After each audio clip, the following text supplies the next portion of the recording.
شیخ الوظائف نے اپنے ایک دوران سفر درس میں سورہ کہف میں بیان کیے گئے اصحاب کہف کے ناموں کے فوائد اور کمالات اور ان کو لکھنے کا طریقہ بیان کیا۔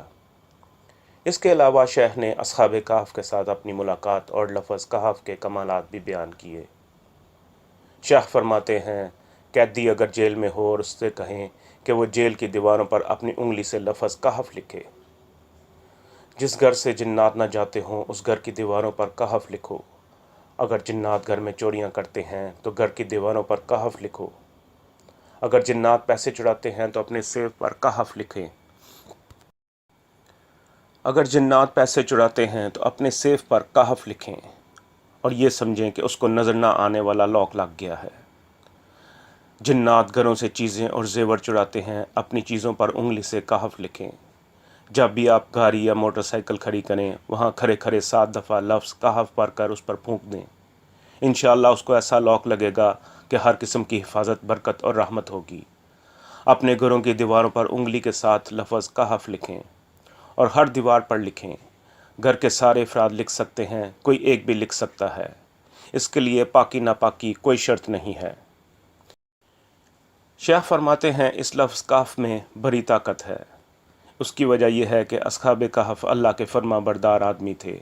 دوسرا یہ کہ یہ ایک قرآنی لفظ ہے۔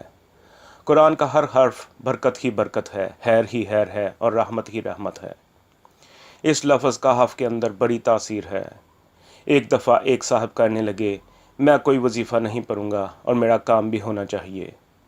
میں نے اپنا کام بھی کروانا ہے اور وظیفہ بھی نہیں پڑھنا۔ شیخ کہتے ہیں، میں نے اس سے کہا کہ صرف ایک لفظ پڑھ لیں گے؟ تو وہ صاحب بولے، ہاں، ایک آدھ لفظ کو تو کوئی مسئلہ نہیں ہے۔ شیخ کہتے ہیں کہ میں نے ان سے کہا کہ آپ چلتے پھرتے صرف لفظ کہف پڑھا کریں، اور دوسرا 7 دفعہ سورہ فاتحہ اور 7 دفعہ سورہ اخلاص اول و آخر 3 دفعہ درود شریف کے ساتھ پڑھ کر اصحاب کہف کی روح کو بخش دیا کریں۔ یہ بہت ہی اہم چیز آپ کو بتائی ہے۔ کہف کے ورد کے ساتھ یہ عمل کریں اور پھر اس لفظ کی طاقت دیکھیں اور تاثیر دیکھیں۔ پھر اس کی کمال کی عجیب طاقت اور تاثیر دیکھنے میں آتی ہے۔ اس کا بہت زیادہ ورد کرنے سے تو ایسے ہی ہو جاتا ہے کہ بس ایسے دیکھا اور دل میں اصحاب کہف کا نام پڑا اور کام ہو گیا۔ اصحاب کہف کے نام یوں ہیں: یملیحا، مقسل مینا، کشفوتت، طب یونس، ازرافت یونس، کشافت یونس، یوانس بوس۔ شیخ فرماتے ہیں کہ بفضل تعالیٰ میں نے یہ نام خود ان کے منہ سے سنے تھے۔ کتابوں میں اس کے بارے میں اختلاف آتا ہے اور مختلف نام آتے ہیں۔ شیخ کہتے ہیں کہ سالوں میں نے ان کی روح کو ثواب بخشا، اپنے اعمال کا ہدیہ بھی دیا، اور اوروں سے جو اعمال مجھے ملے ان کا ہدیہ بھی میں نے ان کو کیا۔ شیخ بتاتے ہیں کہ لوگ انہیں اعمال کا ہدیہ دیتے ہیں۔ ایک شخص نے انہیں 20 کروڑ درود شریف کا ہدیہ دیا، پھر ایک اور شخص نے 1.25 ارب درود شریف کا ہدیہ دیا۔ آپ کہیں گے کہ ایسا ممکن بھی ہے؟ ہاں، ایسا بالکل ممکن ہے۔ وہ ہدیہ میں نے اصحاب کہف کو ہدیہ کرنا شروع کر دیا۔ اس طرح ہدیہ کرتے کرتے مجھے ان کی زیارت ہوئی۔ وہ 7 حضرات تھے اور ساتھ ایک بڑا خوبصورت سا کتا تھا۔ شیخ فرماتے ہیں کہ ان میں ایک صاحب نے مجھ سے مصافحہ کیا۔ میں نے پوچھا، آپ کا نام؟ تو وہ بولے، میرا نام یملیحا ہے۔ میں نے ان حضرات سے کہا کہ میں آپ لوگوں کے گلے ملنا چاہتا ہوں، مصافحے سے میرا دل نہیں بھرا۔ پھر وہ سب ایک ایک کر کے میرے گلے ملے، اور اس کی وجہ وہ احسال ثواب تھا۔ میں نے ان سے مصافحہ اور معانقہ کیا اور ان سے ان کا نام پوچھتا گیا۔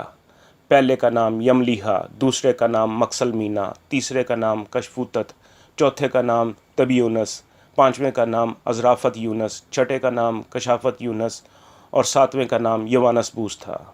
انہوں نے اپنے کتے کا نام بتایا کہ اس کا نام قطمیر ہے۔ شیخ فرماتے ہیں کہ میں 3 اسکول آف تھاٹس کے حوالے سے اصحاب کہف کے نام کے فوائد عرض کرتا ہوں۔ اگر کوئی دیوبندی ہے تو اصحاب کہف کے ناموں کا استعمال مولانا انور کاشمیری رحمہ اللہ علیہ، مولانا حسین مدنی رحمہ اللہ علیہ، مولانا یعقوب نانوتوی رحمۃ اللہ علیہ اور مولانا مملوک علی رحمۃ اللہ علیہ کے تجربات میں سے ہے۔ اگر کوئی بریلوی ہے تو مولانا نعیم الدین مراد آبادی رحمہ اللہ علیہ، مولانا احمد رضا خان بریلوی رحمۃ اللہ علیہ اور دیگر حضرات کے تجربات میں سے ہے۔ اگر کوئی اہل حدیث ہے تو مولانا صدیق حسن بھوپالی رحمہ اللہ علیہ اور شیخ الکل مولانا نذیر حسین صاحب کے تجربات میں اصحاب کہف کے ناموں کا استعمال لکھا ہے۔ اور مولانا ابو بکر غزنوی رحمۃ اللہ جو مولانا داؤد غزنوی رحمۃ اللہ کے بیٹے تھے، ان کے تجربات میں بھی ہے۔ اس کے علاوہ اور بہت سے علماء ہیں اور سب کا اتفاق ہے کہ اصحاب کہف کے نام برکت والے ہیں اور ان سے جلتی ہوئی آگ بجھ جاتی ہے۔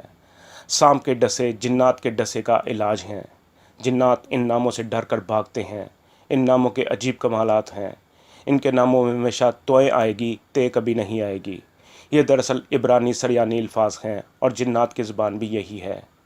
شیخ کہتے ہیں کہ میں آپ کو اپنی ترتیب بھی بتا دیتا ہوں کہ میں کیسے ان ناموں کو پڑھتا ہوں۔ بسم اللہ الرحمن الرحیم۔ الہی بحرمت یملیہا مقصل مینا کشفوتت تب یونس ازرافت یونس کشافت یونس یوانس بوس و قلبہم کتمیر۔ اہل حدیث کے حکیم عبداللہ جہانیہ والے کے والد مولانا سلیمان تھے۔ ان کے نام کی نسبت سے ان کی فیملی کے نام کے ساتھ سلیمانی لکھتے ہیں۔ مولانا سلیمان لکھتے تھے کہ میں آنکھوں سے دیکھتا ہوں کہ جب بھی میں اصحاب کہف کے نام پڑھتا ہوں، جنات ایسے دور بھاگتے ہیں جیسے ہوا بادلوں کو لے کر بھاگتی ہے۔ ہر مسلک کے علماء ان کے بزرگ اصحاب کہف کی عزت، عظمت اور حرمت، ان کے فضائل اور فوائد کے قائل تھے اور ہیں۔ شیخ کہتے ہیں کہ ان کے ناموں کو لکھنے کا طریقہ انہوں نے خود بتایا کہ پہلے بسم اللہ الرحمن الرحیم لکھیں، پھر ہمارے ناموں کو دائرے کی شکل میں اینٹی کلاک وائز لکھیں اور دائرے کے درمیان میں جو خالی جگہ ہے اس میں لکھیں وقلبہم کتمیر۔ ان ناموں کے بڑے عجیب کمالات ہیں۔ جہاں آگ لگی ہو، ان ناموں کی چٹ لکھ کر اندر پھینک دیں، یا نام پڑھ کر پھونک مار دیں، یا پانی پر دم کر کے اندر ڈال دیں، آگ بجھ جاتی ہے۔ چاہے وہ میاں بیوی کی نفرت کی آگ ہو، اس سے بجھ جاتی ہے۔ گالی کی آگ ہو، اس سے بجھ جاتی ہے۔ مقدموں کی آگ ہو، اس سے بجھ جاتی ہے۔ یہ ایک عجیب اور کمال کی چیز ہے۔